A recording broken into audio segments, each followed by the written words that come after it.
Друзья, в этом видео мы приготовим эффективное лекарство от кашля. Накануне Нового года моя вся семья переболела гриппом. И мы потратили уйму денег на лекарства в аптеке. А оказалось, что есть очень простой эффективный рецепт. Для этого нам понадобится столовая ложка меда и 1 черная редька. Отрезаем попку редьки для устойчивости. Теперь верхушку. Крышечкой будет она у нас. Ложкой выскребаем серединку, мякоть.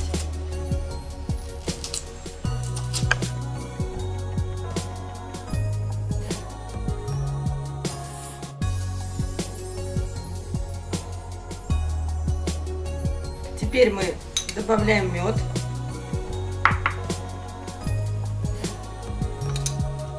Закрываем нашей крышечкой и оставляем на ночь. Потом мы принимаем это лекарство по 1 чайной ложке 3 раза в день.